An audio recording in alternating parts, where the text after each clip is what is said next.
Assalamualaikum warahmatullahi wabarakatuh. Kembali lagi bersama saya, Eri Sukman, calon guru penggerak Angkatan 9 Kabupaten Aceh Singkil dari SMA Negeri 1 Singkohor. Pada video kali ini, saya akan memaparkan refleksi individu tentang pembelajaran berdiferensiasi pada modul 2.1 pada poin 2.1.A.3 mulai dari diri. Kutipan untuk hari ini. Anak-anak hidup dan tumbuh sesuai kodratnya sendiri.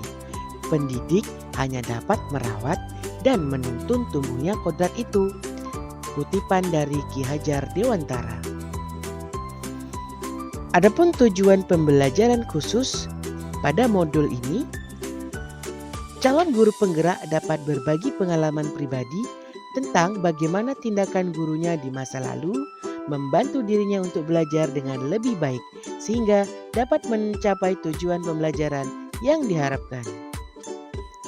Pertanyaan pemantik untuk pembelajaran 1.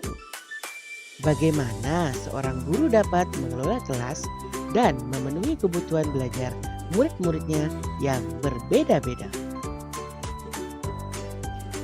Membuat refleksi individu. Refleksi yang pertama ialah bayangkanlah kelas yang saat ini Anda ampu dengan segala keberagaman murid-murid Anda. Refleksi yang kedua, apa yang telah Anda lakukan untuk melayani kemampuan murid yang berbeda? Apa yang Anda lakukan untuk membuat proses pembelajaran menjadi lebih mudah untuk murid Anda? Apakah ada perlakuan yang berbeda yang Anda lakukan? Jika ada, perlakuan seperti apa? Jika tidak ada, apa dampaknya terhadap murid Anda? Refleksi yang ketiga, sebutkan tantangan-tantangan yang Anda hadapi dalam proses pembelajaran di kelas yang disebabkan oleh keberagaman murid-murid Anda tersebut. Tindakan-tindakan apa yang telah Anda lakukan untuk mengatasi tantangan-tantangan tersebut?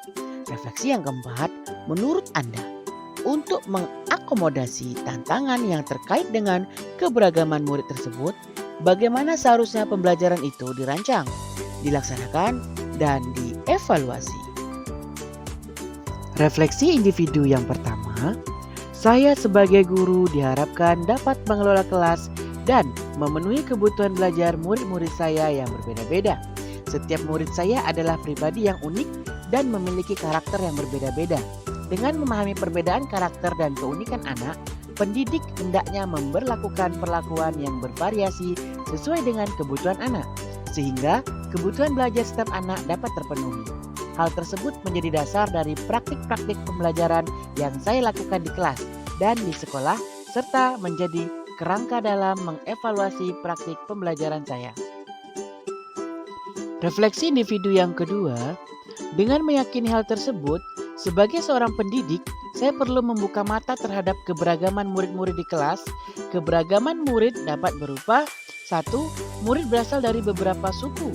2. Berasal dari berbagai tingkatan ekonomi orang tua yang berbeda. 3. Minat murid yang berbeda dan lain sebagainya. Orientasi terhadap kebutuhan murid tersebut terkait bagaimana menciptakan lingkungan belajar yang memancing murid untuk belajar. Bagaimana merespon atau menanggapi kebutuhan belajar murid. Tentu perlu perlakuan yang berbeda untuk tiap murid.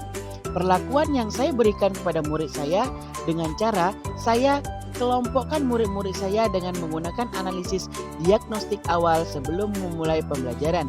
Sehingga saya tahu masing-masing anak seperti apa. Jika analisis diagnostik tidak saya lakukan, maka saya akan kesulitan dalam memberikan layanan pendidikan yang tepat kepada murid saya sesuai dengan kebutuhannya. Refleksi individu yang ketiga, tantangan-tantangan yang saya hadapi dalam proses pembelajaran tentu ada. Tantangan itu adalah keberagaman individu murid di kelas. Melihat keberagaman tersebut, saya berpikir bagaimana cara memberikan pelayanan pendidikan yang memungkinkan semua murid saya mendapatkan kesempatan dan pilihan untuk mengakses apa yang saya ajarkan sesuai dengan kebutuhan mereka. Refleksi individu yang keempat, langkah awal saya adalah memperhatikan kebutuhan belajar murid-murid saya dengan lebih komprehensif. Langkah-langkah yang saya lakukan adalah mengkategorikan kebutuhan belajar murid berdasarkan 3 aspek, yaitu aspek kesiapan belajar, aspek minat murid, dan aspek profil belajar murid. Berikut pemaparan tentang 3 aspek kebutuhan belajar murid. Aspek yang pertama yaitu aspek kesiapan belajar murid. Kesiapan belajar murid ialah kapasitas untuk mempelajari materi, konsep, dan keterampilan baru. Aspek yang kedua yaitu aspek minat murid. Minat murid ialah suatu keadaan mental yang menghasilkan respon terarah kepada situasi atau objek tertentu yang menyenangkan dan memberikan kepuasan diri. Aspek yang ketiga yaitu aspek profil belajar murid.